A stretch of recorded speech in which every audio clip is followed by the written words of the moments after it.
नमस्कार, weekly topics में आप सभी का स्वागत है। मैं हूं सुमित और वीकली टॉपिक्स जहां पर हम बातचीत करते हैं इस पूरे हफ्ते की, साथ ही साथ उसके अलावा हम बातचीत करते हैं उन स्टॉक्स पे जिन पर आप अभी भी फोकस कर सकते हैं, इन स्थितियों में भी फोकस कर सकते हैं। अलग अलग जानकार मौजूद रहते हैं, उनसे तो हम बातचीत करते हैं मार्केट्स को लेकर भी, और साथ ही साथ किन शेयरों पर अब आपको दांव लगाना है, कहाँ पर आपको नजर रखनी है, इन पर हम बातचीत करते हैं। तो शुरुआत कर लेते हैं पहले तो इस हफ्ते के बाजार को लेकर। ये हफ्ता थोड़ा ट्रंकेटेड वीक था, यानी कि एक छुट्टी थी और लिमिटेड सेशन के बीच में मार्केट्स ने कामकाज किया। सेंसेक्स करीब 1/4% ऊपर रहा, निफ्टी 1/4% ऊपर रहा। इंटरेस्टिंग, अपने ऑल टाइम हाई को निफ्टी ने हिट किया। निफ्टी बैंक 1.5% ऊपर रहा, अपने हाइस पर तो पहुंचा लेकिन 50,000 के दहलीज से थोड़ा सा घूमता हुआ दिखाई पड़ा। मिड कैप इंडेक्स में खरीदारी रही। पीएसयू जबरदस्त तेजी में ऑलरेडी कामकाज कर रहा है, 4% की तेजी है। पीएसयू बैंक तेजी में है। एसबीआई में एक बढ़िया रफ्तार बनते हुए दिखाई पड़ी। ऑटो सेल्स के नंबर्स भी आए तो 2% के आसपास की तेजी ऑटो इंडेक्स में भी देखने को मिली। क्रूड थोड़ा सा सॉफ्टन हुआ तो आपने बीपीसीएल, एचपीसीएल, आईओसी ऐसे शेयरों में खरीदारी देखी। और प्राइवेट बैंक तो बहुत ज़्यादा हलचल में रहे, खासतौर से आईसीआईसीआई बैंक के नंबर्स के बाद एक रोबस्ट परफॉर्मेंस देकर गया। M&M 7.5% चला, नए हाइस पर पहुंचा। पावर ग्रिड, ग्रासिम, कोल इंडिया नंबर्स के बाद 4% तक चला। और एसबीआई करीब 4% तेजी यहाँ पर बनते हुए दिखाई पड़ी। गिरने वाले शेयरों में HCL टेक रहा, जहाँ पे इस पूरे हफ्ते में प्रेशर रहा। करीब नंबर्स के बाद 9% के आसपास decline. Apollo hospital, Kotak Mahindra bank, HDFC life, Bharti Airtel, ये कुछ ऐसे नाम जो कि इस पूरे हफ्ते में दबाव के साथ कामकाज करते हुए दिखाई पड़े। दोनों ही जानकार जो हमारे साथ मौजूद हैं, अब उनसे बातचीत कर लेते हैं। हमारे साथ पार्थिव शाह हैं आज बातचीत करने के लिए, और सिद्धार्थ खेमका सर मौजूद हैं जिनसे हम चर्चा करेंगे मार्केट्स पर भी और स्टॉक स्पेसिफिक भी। सिद्धार्थ सर और पार्थिव सर, नमस्कार, स्वागत है आप दोनों का ही कार्यक्रम में। पहले तो सिद्धार्थ सर, एक मार्केट्स पे आपका व्यू चाहूँगा। ऑल टाइम हाइस पर हम खड़े हैं, निफ्टी के संदर्भ में, निफ्टी बैंक के संदर्भ में, मिड कैप स्मॉल कैप के संदर्भ में, सेक्टर स्पेसिफिक भी, और सामने दो बड़े इवेंट खड़े हैं, एक है अर्निंग और दूसरा इलेक्शन पोल्स। एक तरफ डर भी है कि क्या बाजार रिएक्ट करेगा, अनुमान के हिसाब से चीज़ें नहीं रहती हैं तो। दूसरा, इन स्थितियों में वैल्यूएशन इतना कंसर्न अभी तक निफ्टी के नहीं है। 22 के मल्टीपल पे निफ्टी कामकाज कर रहा है, जबकि निफ्टी ने अपने एक समय पे 40 के मल्टीपल तक देखे हैं। आप किस खेमे में हो, कैसे रीड कर रहे हो मार्केट्स को, क्या करा जाए अभी? जी सुमित, बहुत बहुत शुक्रिया। देखिए, मार्केट्स की अगर आप ओवरऑल बात करें तो आपने दो मेजर इवेंट्स बताया, दोनों डोमेस्टिक। इसके अलावा ग्लोबली भी बहुत सारे फैक्टर्स हैं जो सेंटिमेंट्स को ड्राइव कर रहे हैं, चाहे वो आप यूएस फेड कमेंट्री की बात करें, चाहे वो आप जियोपॉलिटिकल टेंशंस की बात करें। तो ऐसे वोलेटाइल एनवायरनमेंट के बावजूद आप देखिए तो आज भी निफ्टी ने एक नया हाई क्रिएट किया है। डेफिनेटली थोड़े मार्केट में कुछ न्यूज चली, कुछ कॉशियसनेस था। प्रॉफिट बुकिंग हम देख रहे हैं कि एवरी न्यू हाई पे थोड़ी बहुत प्रॉफिट बुकिंग देखने को मिल रही है, और मुझे लगता है ये बहुत अच्छा एक जो देखने को मिल रहा है कि प्रॉफिट बुकिंग, उसकी वजह से जो स्ट्रेंथ है वो काफी मिल रही है, ताकि लोग हर पड़ाव पर बुक कर रहे हैं। अर्निंग्स की बात करें तो बहुत अच्छी अर्निंग्स ग्रोथ आ रही है, एक्सपेक्टेशन काफी स्ट्रांग है। FY24 में हमारा अनुमान है कि ओवरऑल जो ऑलरेडी 3 क्वार्टर्स के नतीजे आ चुके थे, जो फोर्थ क्वार्टर के नतीजे अब आ रहे हैं, तो 21-22% ग्रोथ निफ्टी में आएगा। आगे चलकर ये ग्रोथ थोड़ा हाई बेस की वजह से 16, 17, 18% के आसपास दिखेगा। एंड इस ग्रोथ पर हमें लगता है कि वैल्यूएशंस काफी अट्रैक्टिव है, स्ट्रांग है। मिड कैप स्मॉल कैप थोड़े हालांकि चल गए हैं, वहां पे हमें लगता है कि वैल्यूएशंस जो है निफ्टी के बराबर थोड़ा अनकंफर्टेबल लगता है, थोड़ा हाई लगता है। तो प्रेफरेंस ये रहेगा कि थोड़े लार्ज कैप में बने रहे। मिड कैप स्मॉल कैप में ग्रोथ आएगी, इकोनॉमिक ग्रोथ है। हमें लगता है कि सिलेक्टिव सेक्टर सेगमेंट्स में अभी भी बहुत वैल्यूएशन प्ले करने के लिए और ग्रोथ प्ले करने के लिए स्कोप है। तो ओवरऑल तो हमारा व्यू मार्केट्स पे पॉजिटिव है, सिलेक्टिव रहे, बट डेफिनेटली पॉजिटिव व्यू है। सिद्धार्थ सर, क्योंकि आपने अर्निंग्स के ऊपर एक बहुत बड़ी रिपोर्ट आप लोग निकालते भी हो, और अर्निंग्स का एक बड़ा हिस्सा हम ऑलरेडी देख चुके हैं। अब तक के अर्निंग्स में आपको क्या कोई डिस्कम्फर्ट दिख रहा है या कंफर्टेबल सिचुएशन में हो? और मिड कैप आईटी जो बहुत परफॉर्म करने के बावजूद भी टूट रहा है, क्योंकि ऑलरेडी बहुत एक्सपेक्टेशन हाई थी वहाँ पर। बिरला सॉफ्ट हो गया या परसिस्टेंट हो गया, कोफोर्ज हो गया, ये पूरे हफ्ते के एक्सीडेंट भी रहे हैं। यहाँ कैसी सिचुएशन आप रीड कर रहे हो? जी बिल्कुल सुमित, आप देखिए तो जो मेजर सेक्टर जहां पे थोड़ा डिसअपॉइंटमेंट आया है वो है आईटी सेक्टर। एनालिस्ट जो है कम्युनिटी कहीं ना कहीं थोड़ा एक्सपेक्ट कर रहे थे कि H2 से second half of the year से थोड़ा रिकवरी आएगा, बट अगर आप देखें तो लार्जर कंपनीज ने अपने गाइडेंस को कट किया है, पूरे साल के गाइडेंस को।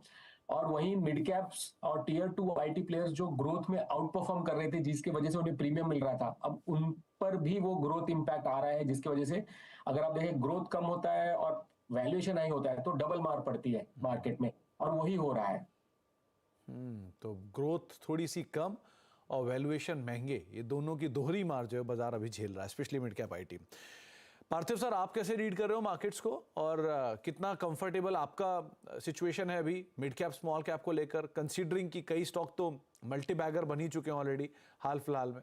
पीएसयू जैसे स्टॉक जो कि आमतौर पे हम लोअर सिंगल डिजिट पे देखते थे, वो मीडियम सिंगल डिजिट पे आए कुछ दिनों पहले, अब हायर डबल डिजिट पे पहुंच चुके हैं। सो कैसे रीड कर रहे हो आप पूरे मार्केट्स को अभी?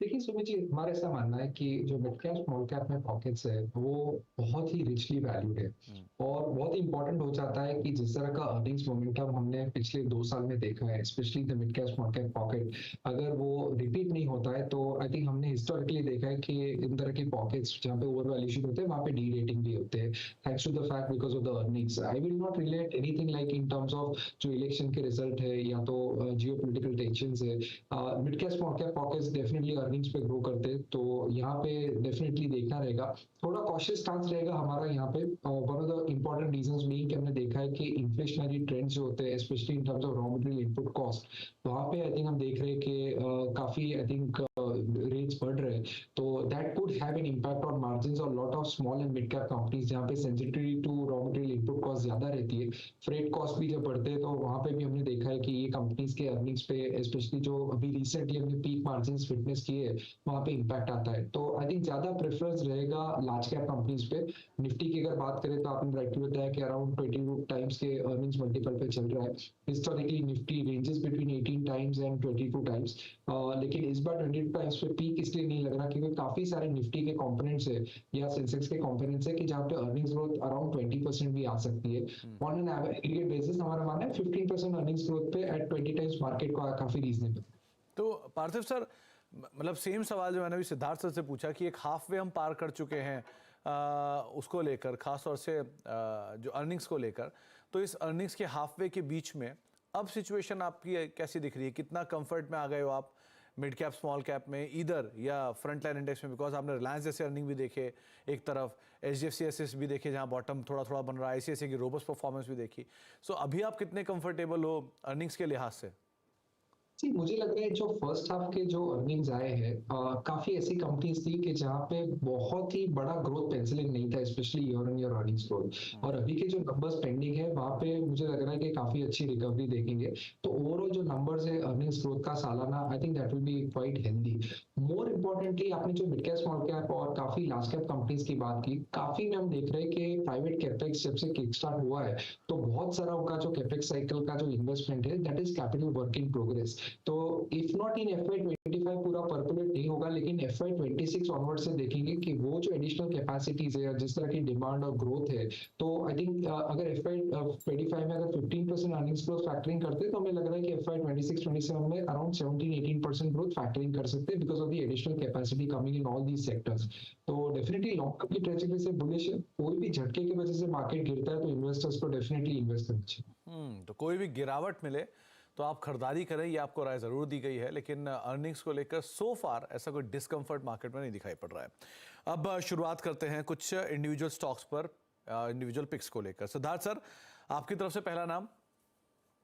जी सुमित, जो सबसे पहला नाम है वो लार्ज कैप स्पेस में से है और वो है भारती एयरटेल।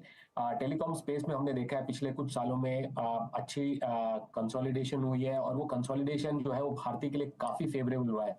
ना कि कंपनी मार्केट लीडर बनी, उनके ओवरऑल अगर आप देखें मार्केट शेयर बेटर हुए हैं, उनके फाइनेंशियल्स में काफी इंप्रूवमेंट हुआ है, एंड कई सालों के जो वीक रिटर्न ऑन कैपिटल देखा हमने बिकॉज केपेक्स हैवी था। अब यहाँ पे हमें लगता है कि जो 5G रोल आउट को लेकर केपेक्स था वो ऑलमोस्ट ओवर हो गया है, और अब आगे चलकर यहाँ से हमें लगता है कि फ्री कैश फ्लो जनरेशन थोड़ा बहुत इंप्रूव होगा, जिसकी वजह से बैलेंस शीट और काफी इंप्रूव होगी। सबसे इम्पोर्टेंट जो है वो है कि अब हमें लगता है कि अब टैरिफ हाइक्स जो है 5G रोल आउट को लेकर जो इंप्रूवमेंट हुए हैं जो वो नेक्स्ट कपल ऑफ क्वार्टर्स में होने चाहिए, जिसकी वजह से एबिटा में 12 से 15% इंक्रीज होंगे। तो हमें लगता है कि ये जो ओवरऑल फेवरेबल मार्केट कंस्ट्रक्ट है टेलीकॉम स्पेस में, उसका भारती को सबसे ज्यादा बेनिफिट मिलेगा। जिसकी वजह से बोथ फ्री कैश फ्लोज और रिटर्न रेशियोज इंप्रूव होंगे। हमें लगता है कि FY26 तक भारतीय एयरटेल का रिटर्न रेशियो जो है, रिटर्न ऑन कैपिटल एम्प्लॉयड, वो बढ़कर 15% होगा, वो जो काफी अट्रैक्टिव है कैपिटल इंटेंसिव बिजनेस के लिए। तो बाय कीजिए। रिकमेंडेशन ये रहेगा कि भारतीय एयरटेल को 1 ईयर के लिए, और हमारा जो टारगेट है वो है 1570 का। 1570 रुपए के टारगेट्स के लिए आप भारतीय एयरटेल पे दांव लगा सकते हैं। सिद्धार्थ सर, 2 सब्सिडरीज भी अब स्ट्रांगली परफॉर्म कर रहे हैं। इंडस का भी पहले परफॉर्मेंस को देखें या फिर आप हेक्साकॉम भी देखें, वहाँ पे भी परफॉर्मेंस बहुत अच्छी आ रही है। तो वैल्यू अनलॉकिंग की जो स्टोरी थी वो तो चली रही है। प्लस एक पॉसिबिलिटीज माना जा रहा है कि शायद चुनाव के बाद एक बड़ा टैरिफ हाइक या मल्टीपल स्मॉल टैरिफ हाइक्स जो है वो आते हुए दिखाई पड़े। क्या ऐसी पॉसिबिलिटीज आप भी तलाश रहे हो? जी बिल्कुल। देखिए, जो सब्सिडरी से अनलॉकिंग है वो प्ले आउट हो रही है। अब जो इंडस टावर में है, वो भी न्यूज आ रही है कि भारतीय उसमें से जो वोडाफोन का पूरा स्टेक, जो रिमेनिंग स्टेक है, वो भी ले ले और वो उसे फुल्ली ओन्ड अपना बना ले। That will be very positive, so that जो टावर्स है और उनका इंफ्रास्ट्रक्चर अपने बिजनेस के लिए ड्राइव कर सके। हेक्साकॉम में देखा काफी स्ट्रॉन्ग लिस्टिंग हुई, मार्केट में बहुत इंटरेस्ट है। जो एयरटेल अफ्रीका है वहां पे भी वैल्यू अनलॉकिंग फ्यूचर में हो सकती है। और सबसे इंपॉर्टेंट जो हम एक्सपेक्ट कर रहे हैं कि इलेक्शंस के बाद जो टैरिफ हाइक है, ऑलरेडी 5G रोल आउट हो चुकी है, बाकी जो सर्विसेज है काफी इंप्रूवमेंट किया है इन्होंने, केपेक्स किया है, तो उसका कहीं ना कहीं अब उसको जो प्राइस में इंक्लूड करना डेफिनेटली बनता है। तो हम भी एक्सपेक्ट कर रहे हैं कुछ छोटे छोटे प्राइस हाइक्स इलेक्शंस के बाद 2-3 क्वार्टर पे शायद कंपनी 2-3 क्वार्टर के ऊपर करके इम्प्लीमेंट करें।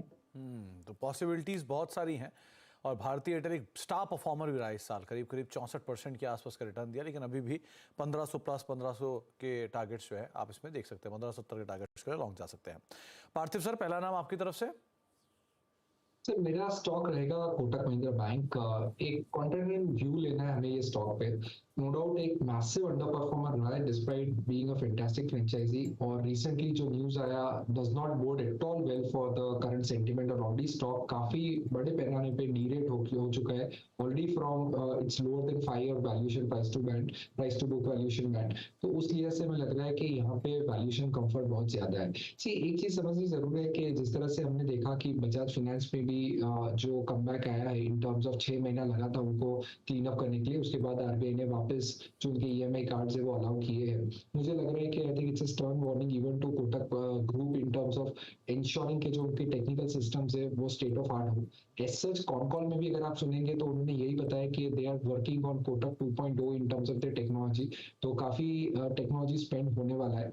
इनकी जो सब्सिडरीज है वहां पे परफॉर्मेंस जोरदार है। अगर मैं कोटक प्राइम की बात करूं या तो उनके जो माइक्रो फाइनेंस बिजनेस है उसकी बात करूं, उनके इंश्योरेंस वर्टिकल से म्यूचुअल फंड के ग्रोथ देखे तो 34% एएम ग्रोथ है। कोटक सिक्योरिटीज भी अच्छा करे, तो एसओटीपी वैल्यूएशन पे अगर इनका मैं वैल्यूएशन करता हूँ कि अभी के जो 1550 का प्राइस है कोटक में, उस पे almost 450-500 rupees is the SOTP for the subsidiaries. तो at $1000 Kotak is quoting at around 2.6 times forward price flow multiple. Historically अगर एवरेज देखें तो 3.8 से कभी नीचे नहीं रहता है ज्यादा। तो मुझे लग रहा है कि आने वाले 6 महीने से 12 महीने में कोटक जैसा स्टॉक में अगर कोई भी आरबीआई की तरफ से पॉजिटिव न्यूज आता है तो यहाँ पे रिबाउंड होगा। प्लस कैपिटल एडिक्वेसी बहुत ही स्ट्रांग है और उनका जो deposit loan to deposit ratio है that is also very very comforting. तो आगे जाते I think return ratios improve हो सकते हैं, ऐसा अनुमान। पार्थिव सर, एक रिटेल निवेशक के हिसाब से एक चीज पूछना चाहूंगा आपसे। एक स्टॉक जो ऑलरेडी पिछले 3 साल से परफॉर्म नहीं कर रहा है, उसके बाद उसने और ज़्यादा थपेड़े उसे झेलने पड़ रहे हैं हेडविंड के तौर पर, और सबसे बुरे दौर की सिचुएशन क्रेडिट कार्ड कारोबार को लेकर हो, पुराने जो इनके वेटरन्स हैं उनके रिजिग्नेशंस को लेकर हो, ये तरह की चीज़ें आ रही हैं। बट कारोबार के नंबर्स में कोई खास फेरबदल नहीं हो रहा, वो वहीं के वहीं चल रहे हैं अभी भी, बहुत प्लस माइनस 2-5%। तो इसीलिए क्या ये अपने वर्स्ट टाइम पे बेट करना इसको बेटर रहेगा, क्योंकि अब इसमें खोने के लिए बहुत गुंजाइश दिख नहीं रही है कहीं? एब्सोल्युटली, आई थिंक यही कॉल है। हमने हिस्टोरिकली काफी जो लार्ज कैप कंपनीज उसमें देखा है कि एक लॉस्ट फेज आ जाता है जहाँ पे 3-4 साल स्टॉक कुछ नहीं करता, उसके बाद जब वैल्यूएशन बहुत ही रॉक बॉटम हो जाते हैं उसके बाद मैनेजमेंट काफी प्रोएक्टिव स्टेप्स लेते हैं। There is a change at the top as well, change in technology, change in the strategy, business strategy, और उसके बाद हम देखते हैं कि ऑल ऑफ अ सडन बहुत अच्छे शानदार नंबर्स आते हैं। तो कोटक की जो आरओई जो लो है, it's also because of lot of conservative loan lending practices. काफी कैपिटल एडिक्वेसी ज्यादा रहती है, कैश क्वेश्चन ज्यादा रहता है और लेंडिंग कम रहती है। तो आगे जाते अगर उसमें कोई स्ट्रैटेजी चेंज करते हैं और आरओईज इंप्रूव होते हैं, तो मुझे लगता है कि डेफिनेटली री रेटिंग हो सकता है। प्लस आई थिंक सबसे बड़ा ट्रिगर रहेगा कि जब आरबीआई इनको वापस क्लीन चिट देता है in terms of the technology upholding, तो उसमें 6 महीना लग सकता है। लेकिन लॉन्ग टर्म की इन्वेस्टमेंट के लिहाज से ऐसे वैल्यूएशन पर अगर एंट्री पॉइंट लेते हैं, तो आने वाले 3-4 साल में हम देखेंगे तो रिटर्न्स बहुत अच्छे दिखेंगे। तो सबसे बुरे दौर में कहा जाता है कि अच्छी खबर और अच्छा भाव एक साथ नहीं आता, तो अगर आपको बुरे दौर में कोई अच्छा स्टॉक मिल रहा है तो आप उस पर बेट कर सकते हैं। पार्थिव शर्मा ने कोटक 1860 के टारगेट्स के लिए आप यहाँ पे खरीदारी कर सकते हैं। सिद्धार्थ सर, दूसरा नाम? सुमित, जो दूसरा नाम है वो फाइनेंसिंग बिजनेस से है, consumer and small finance business में, वो है पूनावाला फिनकॉर्प। पूनावाला फिनकॉर्प ने अपने लिए एक बहुत ही अच्छा स्पेस चुना है जहां पे मार्केट शेयर गेन कर रहे हैं कंसिस्टेंटली। उन्होंने पिछले कुछ सालों में स्ट्रॉन्ग लीडरशिप टीम्स खड़े किए हैं अक्रॉस फंक्शंस, अपने प्रोडक्ट्स और कस्टमर्स को अलाइन किए हैं सेगमेंट्स में, एंड टेक्नोलॉजी का बहुत बड़ा लेवरेज ले रहे यूज कर रहे हैं एनालिटिकल्स और लेंडिंग बिजनेस के लिए ग्रो करने के लिए। तो हमें लगता है ये बहुत ही अच्छा एक बिजनेस स्पेस है। अगर हाल के नतीजे देखें तो कंपनी ने बहुत ही स्ट्रॉन्ग नंबर्स दिए Q4 में। जो एनआई ग्रोथ है वो 48% का था, और जो प्री ऑपरेटिंग प्रॉफिट था वो 103% ग्रोथ हुआ है। एयूएम ग्रोथ 55% का हुआ इस क्वार्टर में। तो हमें लगता है कि ओवरऑल जो आगे चलकर कंपनी अपने जो निम्स है वो 9% पे और उसे या तो उसे थोड़ा ज्यादा मेंटेन कर सकती है FY25 FY26 में, क्योंकि जो ये सेगमेंट्स है कंज्यूमर और small finance from small business finance, यहाँ अच्छी ग्रोथ अपॉर्चुनिटी दिखती है। इसके साथ ही कंपनी को हाल में अप्रूवल मिला है, regulatory approval credit card launch करने के लिए, और हमारा एक्सपेक्टेशन है कंपनी के बेसिस पे कि अगले 2-3 हफ्तों में वो कंपनी अपने क्रेडिट कार्ड्स भी लॉन्च करेगी। इन्होंने पार्टनर किया है इंडसइंड बैंक के साथ, को ब्रांडेड क्रेडिट कार्ड करेंगे, एंड ये जो है पूनावाला ये सोर्स करेंगे credit cards for the bank and they will receive commissions. तो ये एक नया एक जो आप सोचिए रेवेन्यू जनरेटिंग इनकम सोर्स बनता है उनके लिए। तो ओवरऑल आगे चल के हमें लगता है जो लॉन्ग टर्म ग्रोथ गाइडेंस है कंपनी का 35 to 40% एयूएम ग्रोथ का है, जिसकी वजह से पैट में, नेट प्रॉफिट में 30 to 35% ग्रोथ देखने को मिला। ये काफी स्ट्रॉन्ग ग्रोथ है फॉर एन एनबीएफसी। एंड इसके साथ ही जो देखने की बात है कि जो एनपीएज है वो काफी सॉफ्ट और लो रहेंगे। जीएनपीएज जो हमें लगता है वो 1.3 से 1.8 के बीच में रहनी चाहिए, जो कंपनी ने अपने गाइडेंस दिया है, और net NPAs will be less than 1, so 0.5 to 0.9 का गाइडेंस दिया है। And with the kind of NIMS, ROS जो है वो 4% प्लस के गाइडेंस में और ग्रोथ दिखता है, जिसकी वजह से हमें लगता है कि ये जो ओवरऑल एनबीएफसी स्पेस में है जहां बहुत कंपनी स्ट्रगल कर रहे हैं, जो रिटेल और कंजम्पशन स्पेस में पूनावाला ने वो एंट्री करके अच्छी मार्केट शेयर ली है, अच्छी ग्रोथ दिखाई है, और आगे चलकर भी ये ग्रोथ मेंटेन रहेगा। तो इसको देखते हुए हमारा बहुत ही पॉजिटिव व्यू बनता है पूनावाला पे। हमारा 1 ईयर टारगेट जो है वो है 570 का, तो डेफिनेटली रेकमेंड करेंगे पूनावाला फिनकॉर्प। तो पूनावाला फिनकॉर्प एक बड़ा फेरबदल कंपनी की मैनेजमेंट टीम के अंदर भी हुआ था और उसके बाद से एक रिजल्ट आने शुरू हुए। वैसे ही मल्टीबैगर रहा है, लेकिन आगे भी 570 रुपए के पोटेंशियल अपसाइड के लिए सिद्धार्थ सर को पसंद आ रहा है। पार्थिव सर, दूसरा नाम आपकी तरफ से? दूसरा स्टॉक रहेगा सुंदरम फास्टनर्स। एक शानदार कंपनी, एक शानदार ग्रुप से, टीवीएस ग्रुप से। और अच्छी बात यह है कि उनके जो डिफरेंट प्रोडक्ट्स है, जैसे कि हाई टेंसाइल फास्टनर्स, जो अभी हम जानते हैं कि रिन्यूएबल एनर्जी पे इतना सारा थ्रस्ट है, गवर्नमेंट का भी इतना सारा एग्रेशन है, और 500 गीगावाट्स की बात हो रही है बाय 2030। तो सुंदरम फास्टनर्स के फास्टनर्स वहाँ पे मार्केट लीडर्स है। प्लस ऑटोमोटिव के अंदर जो फास्टनर्स लगते हैं वहाँ पे भी उनकी शानदार पकड़ है। एरोस्पेस एविएशन में भी उनका काफी अच्छा मार्केट शेयर है। और हम जानते हैं कि ईवी में से भी उनको बहुत अच्छे ऑर्डर्स मिले, और इंडिया में जिस तरह की कंपनीज ईवी के निवेश की बात करिए, जैसे कि टेस्ला है, लाइक वियतनामीज कंपनी है विंगफेंस, वो भी बात करिए कि इंडिया में इन्वेस्ट करे, तो मुझे लगता है कि लोकलाइजेशन पे बाहर रहेगा। जिससे हमने देखा है कि सुंदरम फास्टनर्स ने जो टारगेट दिया है कि ये साल अराउंड 300 करोड़ का कैपेक्स करेंगे, और तमिलनाडु गवर्नमेंट के साथ भी उन्होंने ऑलमोस्ट 1700 करोड़ का एक एमओयू किया है, जहाँ पे नई फैक्ट्रीज लगाएंगे all over Tamil Nadu in terms of catering to the auto ancillary side of the business also. तो मुझे लग रहा है कि आई थिंक एक बहुत ही अच्छे स्वीट स्पॉट पे अवेलेबल है। 24,000 करोड़ का मार्केट कैप है, ज्यादा डेट नहीं, debt to equity is just 0.11 और इतना कैपेक्स है कंपनी में और मार्जिन्स बहुत ही शानदार है। तो मुझे लगता है कि अच्छी कैपिटल एलोकेशन वाली companies specially in the manufacturing sector में इन्वेस्टर्स को आई थिंक आने वाले 5 साल के लिए अपने पोर्टफोलियो में शामिल करनी चाहिए और रखनी चाहिए, तो बहुत ही शानदार रिटर्न बन सकते हैं। तो सुंदरम फास्टनर दूसरा नाम है जिसके ऊपर आप बेट कर सकते हो। एंसिलरी स्पेस में 1370 रुपए के टारगेट्स के लिए इसके ऊपर आप नजर बना के रख सकते हैं। 4 स्टॉक्स पे चर्चा हो चुकी है डाइवर्सिफाइड फील्ड से। कुछ और स्टॉक्स भी हैं, उन पे बातचीत करते हैं। छोटा सा ब्रेक लेते हैं, ब्रेक के बाद लौटते हैं। दोनों जानकार हमारे साथ बने रहेंगे। टॉपिक्स और वीकली टॉपिक्स में हम बातचीत करते हैं इस पूरे हफ्ते के बाजार को लेकर भी, और साथ ही साथ हमारे साथ 2 जानकार सिद्धार्थ सर भी मौजूद हैं, पार्थिव शाही मौजूद हैं। उनसे हम बातचीत कर रहे हैं उनकी फेवरेट पिक्स या टॉप पिक्स के बारे में भी, जहां के ऊपर जिन पर आप अभी बेट कर सकते हैं। 4 स्टॉक पे ऑलरेडी बात हो चुकी है, 2 और स्टॉक्स पर बेट करना बाकी है। तो सिद्धार्थ सर, आपकी तरफ से तीसरा नाम।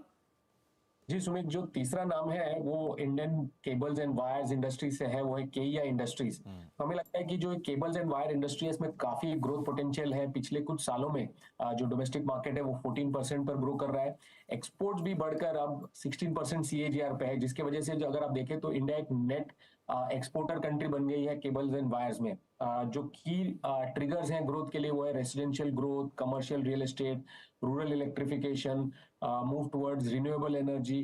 तो इन सब रीजंस की वजह से जो overall cables and wire segment में काफी ग्रोथ देखने को मिला है और हमें लगता है कि बहुत अच्छा अपॉर्चुनिटी साइज भी है। इसमें अगर आप देखें तो केईआई का बड़ा स्ट्रॉन्ग ब्रांड नेम है। इंडिया में उनके market share around 9 to 10% market share है।